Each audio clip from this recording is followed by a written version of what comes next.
Hello there. Just come all the way back from the Lincolnshire coast, where I've stayed for one night. Just a little getaway. Come back. Um, I don't even know what I'm going to say here at all. I've got no plan for anything at all. They will meander into things that that will meander. Uh, the basic thoughts of actually the coast itself. Yeah, there is massive. Well, let's see. We're there, and the place was packed. More people, well, at least as many people as any regular weekend pre-COVID. If you looked at the pictures on any of the beaches where people complained extensively about just those individual beaches, you only had to go and look at, say, Ingle Mells near the Skegness, or even the Skegness itself this weekend, and I can tell you that almost without doubt that more people were closer together during the time I was there than I would imagine they were actually on that beach. That's not to lessen the actual thing about what was happening on the beach, but there was total sort of disregard for any distance of any type at this place. I walked through it as well, but I did try to stay as clear from people as possible, and at times put the mask on in the most intense parts of where. And this was just out on the street and the pavements. This was the actual businesses themselves were not following any proper guidelines at all. They had sort of lip service to it in that they had the tables slightly more separated, but there was no sort of supervision of people coming in and out of the places at all in most of them. And there was even one where they'd got some sort of possible DJ type person, but slash comedian, who over the microphone out in the open, in clear view and hearing of everybody within a few hundred meters, sort of, well, I was ridiculing people wearing masks. And obviously, because of the culture of the people as a whole were basically in agreement, and this I was obviously egging on the presenter or whatever it was to say even more. It was quite incredible, but it is what I would have expected. Most places that have been around over these last few weeks, there is quite a lot of quite sensible distancing, a lot of many businesses actually taking the actual plan of everything and actually accepting it and everything, and doing all they can to try and separate people. But in general, when people get into the places or are outside the places, it's other than once they're actually queuing up, they're not keeping distance at all. This is in town centres and even in some side the shops. Once they're inside the shops, they'll sort of try to avoid each other, but generally they're not. They're just getting close or close by. It's looking at it the way it is. It's an almost inevitability that they're going to possibly try more lockdowns. I still I agree with the idea of trying to sort of limit contact, limit people's actual sort of keeping tracing and everything like this.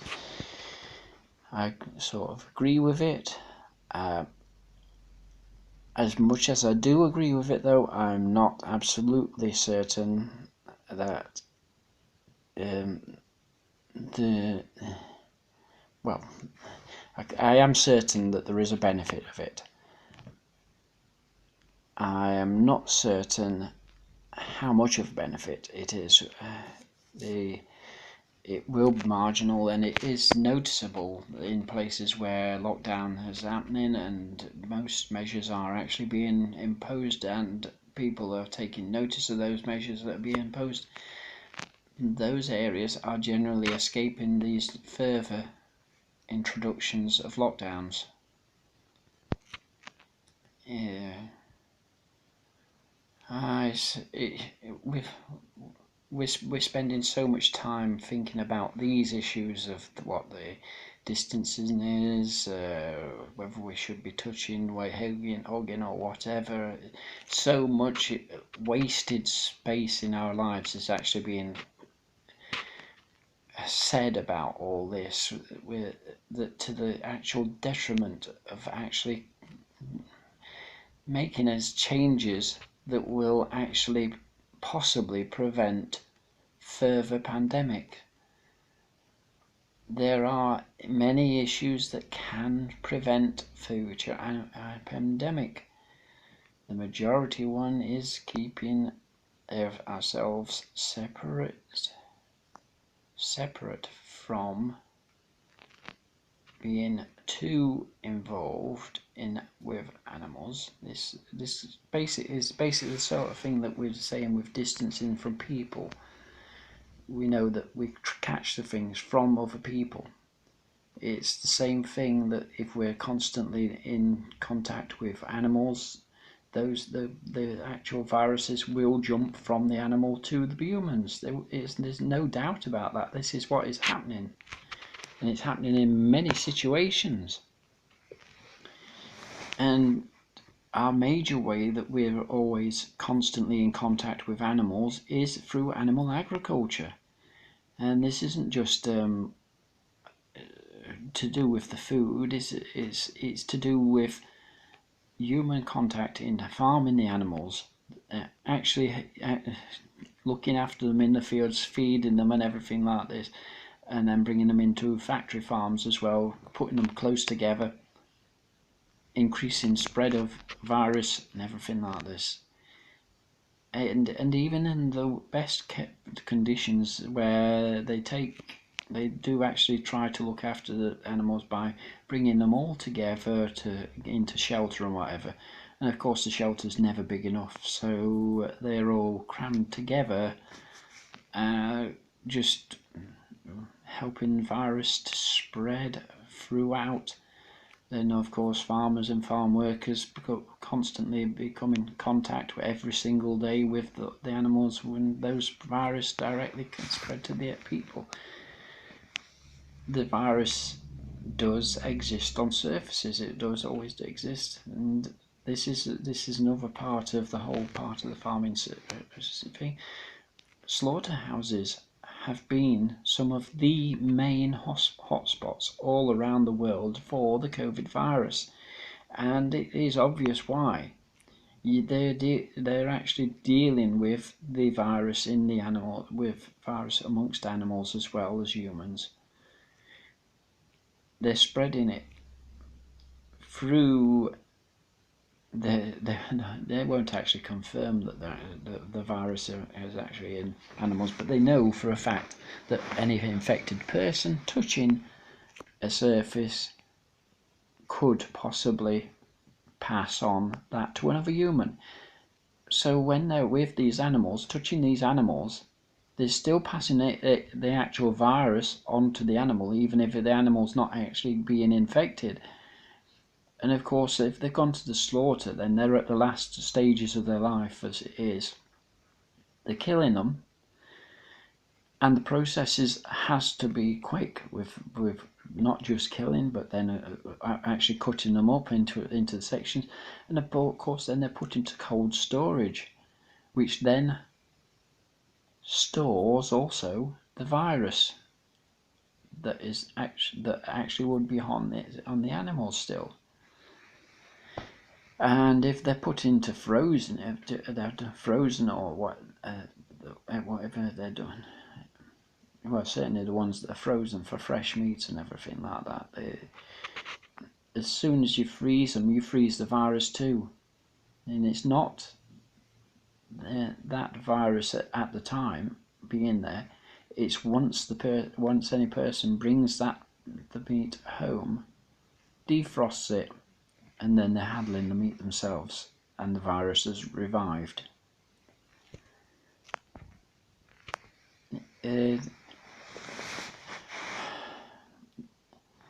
COVID is just one of many viruses that are actually already in existence at the same time as COVID. At the last count, just 2 months ago, for this year alone, there are 50 different viruses that are counted as outbreaks in different parts of the world. And that was just 2 months ago. Now these viruses turn up on a regularity with the mutations and everything like that, so every one of them slightly different and infects people in different ways. Many affect us very mildly, but we don't know how mild that is. When we have a mild infection of something and say we get another virus from another thing, so we're constantly whenever there is a virus, another virus comes in. A stronger virus may just take over the existing virus that's already there. It may develop and in the way it works so that it actually survives. So that's just what all viruses do. They develop and mutate for their own survival, so that they constantly do it.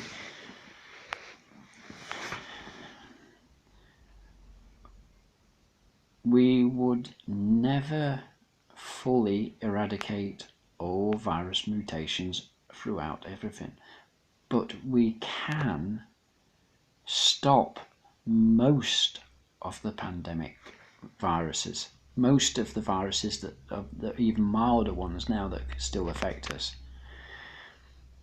We can stop nearly all of them, the major ones, just by ending animal farming. It's nonsensical to not. We don't need to eat animals. We should not be consuming animals. And on that same part, we should not be farming animals.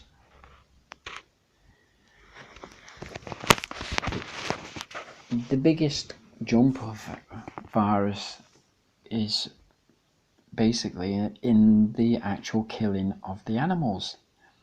The reason that it is the most serious part is for the fact that at that point the virus is realizing that the body of which they are occupying is actually dying, and with it dying, the virus knows that it cannot survive if it doesn't move, so it will always attempt to move to another host, and it's always a living host. And they work via the transmission of heat and feeling and the heat of other people.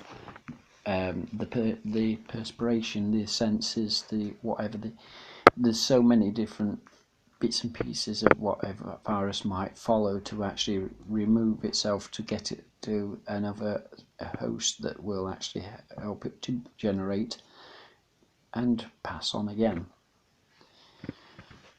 we cannot, we should be looking at animals as the individuals that they are. We know they are individuals. They're individual as each one of us.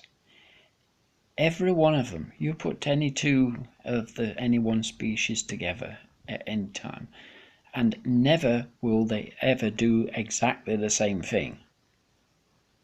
Each, even just say whatever, two chickens, each one will move off in a different direction immediately. Will do different things immediately. And that is autonomous personality. One decides to move one way, another to the other. We do that ourselves all the time.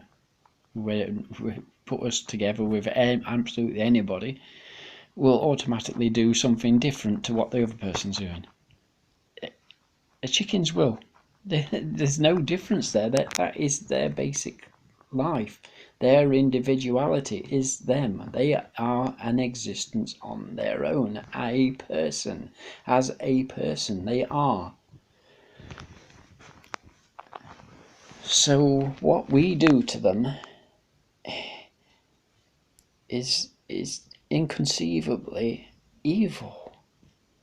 I don't like to say evil because obviously that has religious connotations, but it is that equivalence.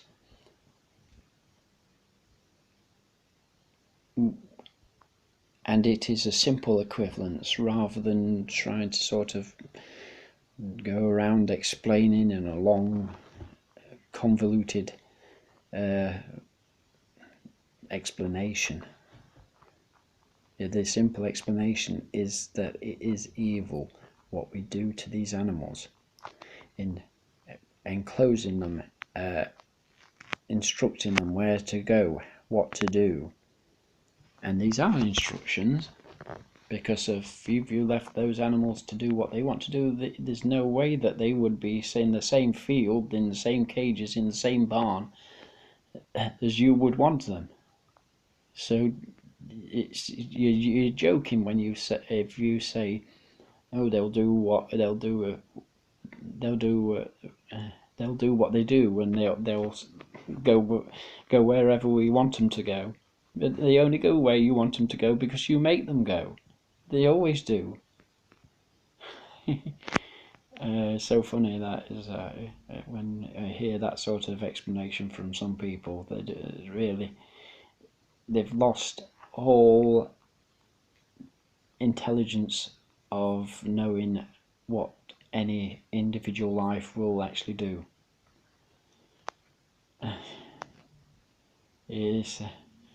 It's quite hilarious. Like I say, with these viruses though, we do have to stop harming these animals, killing these animals. We do not need them, and without them we would stop most pandemics, most flu viruses, and very, very many of all the illnesses that we actually live with.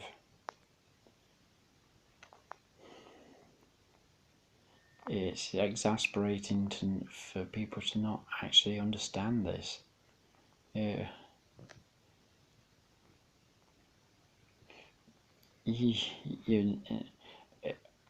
And it's a cultural thing. It's cultural. I mean, I was brought up the same. I accepted what I was told. I accepted that. I even believed that it was right that should use animals. One of the last most difficult things that I ever thought about trying with animals, sort of, or trying to understand, was our use of animals for experiments. For a long time I could not work a way out where I could think that animals could not be used in animal experiments. I could not work out.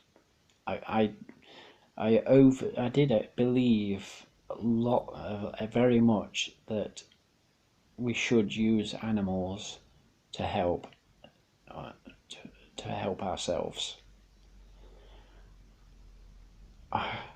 Now on this side, now that I'm here, I can't even imagine how I ever thought like that. It seems just ridiculous. When you actually realise how individual any animal is, even down to the insects, their individuality is all there. When you realise how that individual that is, you can understand. You do understand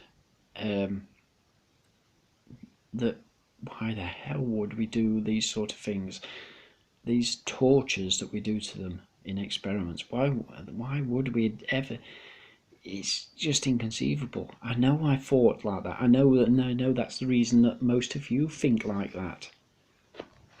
I do know I do know how it went like that. And I just realised that we are a superior species. We are able to do whatever we want to anything. I just do not see it as right that we should do anything we want to them. And I can't imagine that most of us would feel that it's right to do this sort of thing to them. We wouldn't do it. We wouldn't. The